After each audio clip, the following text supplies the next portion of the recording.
बिस्मिल्लाहिर्रहमानिर्रहीम अस्सलामु अलैकुम। अब बोलना होगा के साथ मैं हूं आपका मेज़बान आदिल जमील। नाज़रीन, आज एक इंतहाई अहम दिन था पाकिस्तान के लिए और पाकिस्तान के आइन के लिए। आज सुप्रीम कोर्ट में इलेक्शन के हवाले से, पंजाब इलेक्शन के हवाले से आज समाअत थी और इस समाअत के दौरान जो है वो आज तमाम सियासी जमातों ने और आइनी अदारों ने आज इलेक्शन के हवाले से अपनी जो रिपोर्ट्स थी वो पेश करना थी।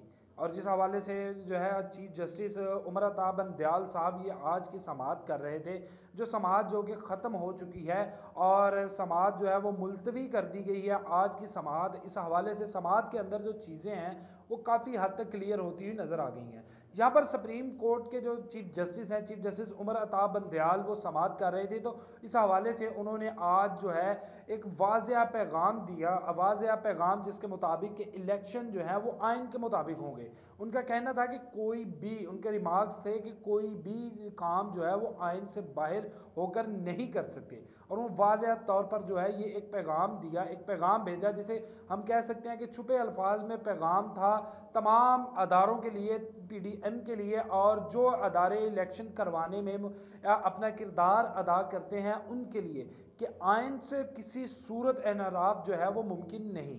तो इसके मुताबिक जो आइन के दरमियान या आइन के मुताबिक एक तारीख दर्ज है या एक वक्त जो है उसका तयन कर दिया गया है कि इतने अरसे में इलेक्शन करवाए जाएं। तो आइन के मुताबिक जो वो इलेक्शन है वो PDM पर ज़रूरी हो चुके हैं। और इसी हवाले से जो है एक पिछले दिनों, काफ़ी दिनों से जो है, कुछ गुज़िश्ता रोज़ से, कि एक कंपेन की जा रही थी, एक बाकायदा स्कैंडलाइज किया जा रहा था, एक प्रोपेगेंडा किया जा रहा था।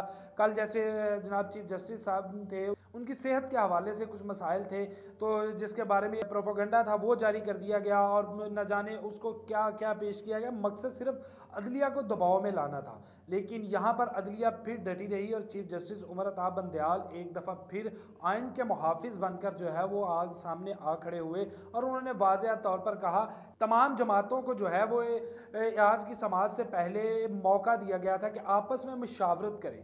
मुशावरत के बाद एक तारीख जो है वो दे सकते हैं जिस पे तमाम फ़रीक़ैन हैं वो मुत्फिक हों, वो तारीख दी जाए और उसके मुताबिक इलेक्शन करवा लिए जाएँ, ताकि जो पंजाब और पाकिस्तान के इलेक्शन का एक था कि जी एक ही दिन तमाम इलेक्शन जो है वो एक ही दिन इनकाद किया जाए।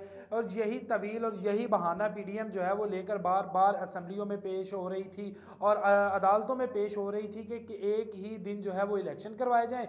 और इसका जो फ़ायदा है जी, अगर दोनों असम्बलियों के इलेक्शन पहले करवा दिए जाते हैं और सूबाई असम्बली के इलेक्शन जो हैं वो कौमी असम्बली के इलेक्शन जो हैं वो अगर बाद में करवाए जाएंगे तो कोई भी जो है वो इन इलेक्शन के नताइज को जो है नहीं मानेगा। तो इस हवाले से सुप्रीम कोर्ट ने एक रास्ता निकाला, अपना एक राय दी कि अगर इस तरह है और ये मामला इसी तरह चलना है तो इसको मिल बैठ के मुशावरत की जाए।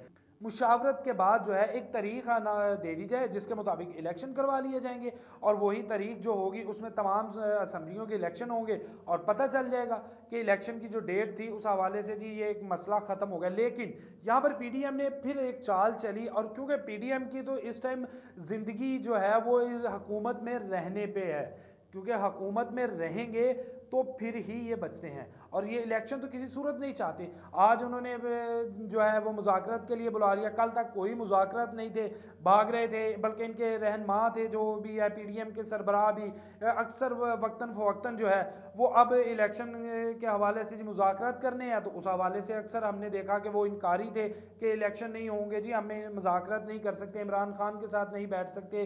भाई वो एक लीडर है, एक कौमी लीडर है, उसके साथ बैठना, बात करना, यही एक आइन की खूबसूरती है। आइन के मुताबिक आप बैठे मुज़ाकरत करें, अगर इशू है, आप सब मुत्फिक हैं, आप सब स्टेक होल्डर्स हैं, सबके मुफादात हैं, सब पार्टीज़ हैं, तो सबको मिल बैठ के इस पर फैसला करना था। लेकिन कल तक तो ये लोग जो हैं वो मुज़ाकरत के लिए तैयार नहीं थे। आज एक सबसे अहम बात कि जैसे ही सुप्रीम कोर्ट ने कहा कि इलेक्शन जो है वो होने हैं और भाई मैं अब सुप्रीम कोर्ट जो है वो आइन से बाहर रह के कुछ नहीं कर सकती, आइन के मुताबिक चलना है, तो साथ ही आज जो है हुकूमत की तरफ से राब्ते भी तेज़ कर दिए गए इमरान खान के साथ मुज़ाकरत से। क्योंकि इस टाइम अगर किसी को हुकूमत में से होने में या ना होने में अगर कोई फ़ायदे में है तो वो जरदारी है। जरदारी, आसिफ अली जरदारी जो कि साबिक सदर है और पीपल्स पार्टी के शरीक चेयरमैन भी हैं, तो उनके मुताबिक उनके लिए तो सियासत आज के दिन या आने वाले दिन या पहले, तो वो सियासत में एक नुमाया तौर पर है। वो बैक डोर खेल रहे हैं, पीछे बिहाइंड द सीन वो खेल रहे हैं, लेकिन फ़ायदा असल जो है वो अब जरदारी साहब ले रहे हैं। उसकी मेन रीज़न कि ये चाह रहे हैं कि शहबाज शरीफ को तौहीन अदालत लगवाई जाए आज, ठीक है, उसके बाद जो है शहबाज शरीफ पर तौहीन अदालत लगेगी। नून लीग में से मरीम नवाज़ हैं, नवाज शरीफ हैं, और उधर आसिफ अली जरदारी हैं। नवाज शरीफ पहले बैठे हुए हैं बाहर, वो पाकिस्तान आने के लिए तैयार नहीं है, क्योंकि उमरा उन्हें डॉक्टर्स जो हैं वो इजाज़त नहीं देते, और डॉक्टर्स भी उनके काफ़ी समझदार हैं कि उन्होंने नवाज शरीफ को इजाज़त दी है सिर्फ लंदन से सऊदी अरब आने की। अगर वो थोड़ा सा फासला मजीद तय कर ले तो शायद वो दोबारा जो है वो बीमार पड़ जाते, लेकिन उन्होंने वापस जाना, क्योंकि डॉक्टर्स जो है काफ़ी समझदार हैं, पाकिस्तान में उन्हें आने नहीं दे रहे, क्योंकि यहाँ पर मुकदमात है, यहाँ पर उन्हें फेस करना पड़ेगा, अदलिया को फेस करना पड़ेगा, अपने खिलाफ जो उनके मुकदमात चल रहे हैं उनको फेस करना पड़ेगा, अपनी बेगुनाही साबित करनी पड़ेगी, और बेगुनाही साबित करनी पड़ेगी। इससे मुराद के बेगुनाही जो है वो अब समझदार हैं आप सभी के, बेगुनाही होगी तो साबित होगी ना। एक चीज़ के वाज़ेह सबूत है, जो वॉल्यूम 10 था वो भी खुल चुका है, उसमें भी जो है सारा कुछ है जो खुलने नहीं था दिया जा रहा, लेकिन यहाँ पर आने के लिए अब उन्हें चाहिए कि पूरा पाकिस्तान जो है साफ़ हो और उनको किसी किस्म के मुकदमात का सामना ना करना पड़े। वो बाहर से आए और आते साथ ही जनाब वो वज़ीर आज़म की कुर्सी पर बरजमान हों और साथ ही पाकिस्तान पर हुकूमत करें। जैसे ही हुकूमत जो है उनका मुद्दत ख़त्म हो तो वो वापस लंदन चले जाएं, और यही इनकी है कि ये तो बाहर से हमारे ऊपर सियासत और हुक्मरानी करने आते हैं। इनका पाकिस्तान में कुछ नहीं है, अगर कोई है तो इमरान खान है, जिसको हुकूमत से जो निकाला गया 1 साल से वो बंदा खुले आम जो है वो कभी जमान पार्क तो कभी बनी गाला वहाँ पे मौजूद है, और रोज़ाना की बुनियाद पर मुकदमात में पेश भी हो रहा है, समात भी जारी हैं। अभी तक कुछ इस तरह का नज़र नहीं आया। लेकिन यहाँ पर जो PDM है उनका भी एक किरदार है कि क्योंकि ये सब इकट्ठे हो चुके हैं और सबके मफादात हैं, सबको अपनी अपनी जो है वो गर्दन बचानी है, किसी की करप्शन में है तो किसी की किसी तरह इन मामलात में वो दर्ज हैं। इसी हवाले से जो इलेक्शन को मुलतवी करवाया जा रहा था, सुप्रीम कोर्ट की चीफ जस्टिस ने वाज़ेह तौर पर जो है वो अपने रिमार्क्स में एक पैगाम भेजना जिसे कहते हैं कि वो भेज दिया कि भाई अगर हम लोगों ने कोई हुक्म नहीं देंगे, हम सब कुछ करवाएंगे, लेकिन आइन के अंदर रह के। अब आइन के अंदर रह के तो मतलब यही है कि 90 रोज़ में इलेक्शन है और 14 मई की तारीख जो है वो बरकरार रहेगी। आज इसी हवाले से जो जनाब मुज़ाकरात के लिए भी ये तेज़ियाँ देखी जा रही हैं। आज शाम 6 बजे तक मुज़ाकरात का टाइम है। और दूसरी सबसे अहम बात कि एक जोहराना दिया गया, अब यहाँ पर जो है एतमाद का वोट लेना था जी जनाब हमारे PM साहब ने, तो उन्होंने क्या सियासत खेली कि तमाम लोगों को बुलाया। डर और खौफ एतमाद के वोट का इतना है जिसे कहा जाए कि उन्होंने एक यहाँ पे चाल चली और तमाम अरकान पार्लियामेंट थे उन्होंने जी ज़हराने पे बुलाया। उस दौरान उन्होंने गिना कि आज हमारे तो अरकान पूरा, साथ ही उन्होंने अनाउंस कर दिया यही कि जी हम आज एतमाद का वोट लेंगे। और एतमाद के वोट के हवाले से जनाब पिछले दिनों भी खबरें गर्दिश कर रही थी, लेकिन न जाने क्या हुआ शहबाज शरीफ को कि उस टाइम तो वो एतमाद के वोट को जो है वो ना ले सके। लेकिन आज जो चाल चली कि सबसे पहले अपने आप को तसल्ली दी गई, अपने अरकान को बुलाया गया ताकि पता चल सके कि जी इतने अरकान हमारे साथ हैं तो हम वोट ले लें, और अगर नहीं है तो फिर हम ये ज़हराने की शक्ल दे के इसको यहीं पर रफा दफा करेंगे। लेकिन जैसे ही देखा कि ज़हराने में उनके अरकान पूरे थे, उन्होंने साथ ही ऐलान कर दिया जी अब अरकान तो मौजूद है, ज़हराने में भी मौजूद है, एक अपनी तादाद जो है वो गिनवा दी गई और साथ ही वो एतमाद के वोट का एक कर दिया। अब यहाँ पर मज़ेदारी की बात यह है कि आज वो एतमाद का वोट लेते हैं और कल तक अगर नहीं तो फिर तौहीन अदालत लग सकती है और उसके बाद जो है वो जा सकते हैं। अब एतमाद के वोट का भी कोई फ़ायदा नहीं, ये तो आने वाला वक्त बताएगा। लेकिन सबसे मज़ेदारी की बात इलेक्शन के हवाले से जो अहकामात हैं वो 14 मई तक के हैं, और अब आने वाले वक्त में इलेक्शन और हुकूमत जो है वो इस टाइम फंस चुकी है। उसका यही वाला हिसाब है कि आगे कुआं है और पीछे खाई है। अगर तो वो इलेक्शन करवाते हैं तो उन्हें अपनी कारकर्दगी का पता है कि भाई वो अवाम में जाएंगे कैसे, कैसे लोगों का सामना करेंगे, और क्योंकि अवाम में जाने के लिए, वोट मांगने के लिए अवाम को दिखाना पड़ेगा भाई इस साल हमने जो है इमरान खान को अदम एतमाद के ज़रिए जी हटा दिया था, सारा कुछ ये अपनी पूरी प्लानिंग बताई, उसके बाद हमने आपके लिए क्या किया।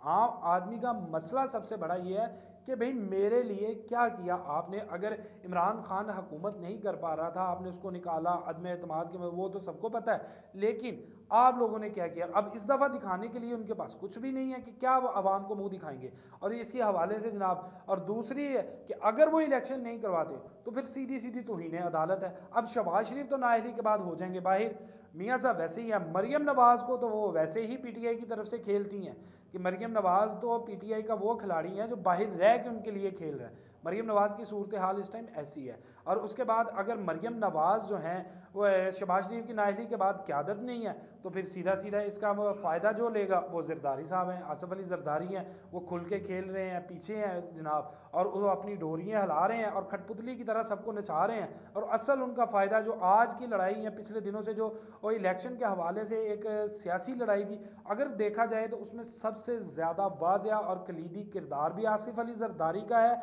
और फ़ायदा भी आसिफ अली ज़रदारी का। नुकसान है तो शहबाज शरीफ का, क्योंकि शहबाज शरीफ को नाअहली के बाद तौहीन अदालत लगेगी। नाअहली के बाद जनाब ना तो मियाँ साहब आएंगे आगे कंपेन कर सकेंगे, शहबाज शरीफ घर बैठे होंगे। मरियम नवाज़ है तो वो इमरान खान के प्लेयर के तौर पर कह रही हैं। अब मरियम नवाज़ के सामने तो फिर वैसे ही धड़ेबंदी आ जाती है कि कुछ ग्रुप्स हैं वो मरियम नवाज़ को नहीं सपोर्ट करते, जैसे शाहिद खान अब्बासी का देखा गया है कि उन्होंने साफ अपनी सीट छोड़ दी थी। अब उसको किस तरह उन्होंने सबके सामने डिफेंड किया है वो तो आने वाले सब जानते हैं कि किस तरह उन्होंने इसको बताया जी मैं उनको खुल के मौका देना चाहता हूँ। लेकिन उसके बाद ये चीज़ें नज़र आई हैं कि भाई वो खुल के मौका देना नहीं चाहते थे। मरियम नवाज़ के साथ पार्टी के बाज़ बड़े रहनुमा जिन्होंने अपना खून अपनी जो है जाने तक कुर्बान करने के लिए तैयार थे, वो पार्टी के साथ खड़े थे। अब आके तो मरूसी सियासत और अपने घर को ही नवाजना है, तो इस हवाले से फिर काफ़ी सियासतदानों के और जो लीडर हैं बहुत बड़े बड़े नाम हैं जो इस वक्त मरियम नवाज़ के साथ काम करना नहीं चाहते। तो नून लीग की तो कहानी यहीं पे ख़त्म होगी। उसके बाद असल मुकाबला चलेगा इमरान खान और पीपल्स पार्टी में। पीपल्स पार्टी में मिस्टर 10% के साथ जो है वो जरदारी साहब मशहूर हैं। तो पंजाब के अंदर तो उनको अब खुद ब खुद पता है कि पंजाब के अंदर उनके क्या हालात चल रहे हैं। तो साफ और वाज़ेह तौर पर इस टाइम जो इमरान खान है वो वाज़ेह अक्सरियत से दोबारा आते हुए नज़र आ रहे हैं। क्योंकि इलेक्शन के हवाले से अगर बात की जाए ना, तो इलेक्शन में इस टाइम अगर किसी का पलड़ा भारी है तो वो तहरीक इंसाफ है।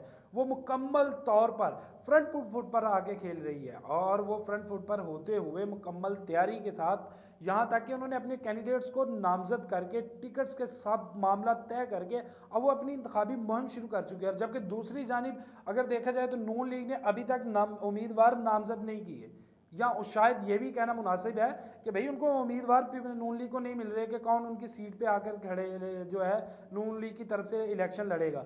उसके लिए सबसे अहम बात यही है कि नून लीग अगर इलेक्शन के लिए अपने उम्मीदवार नहीं मिलेंगे तो क्या करेगी। क्योंकि उम्मीदवार ने जब जाना है हलकों में तो सबसे बड़ा सवाल कि मियाँ साहब कब आएंगे। हमारे बच्चों को तो रोडों पे ले आते हो, हमारे बच्चों को जेलों में भेजते हो, वो तो खुद कब आएंगे। अपने बच्चों की तो यशियाँ देख ही रहे हैं, लेकिन मियाँ साहब को कब बुलाएंगे, सबसे बड़ा सवाल जो है नून लीग के लिए यही है। इस हवाले से जो है आने वाला वक्त है वो बताएगा। और आज जो है वो एतमाद का वोट भी लिया जा रहा है और सात शाम को 6 बजे है। असल हकीकत जो है आज मुज़ाकरात के बाद ये कोई तारीख देंगे तो फिर ही सुप्रीम कोर्ट से जान छूटेगी, नहीं तो एक नाअहली की तलवार जो है वो सर पर लटक रही है। इसके साथ ही मुझे दीजिए इजाज़त। अल्लाह हाफिज़।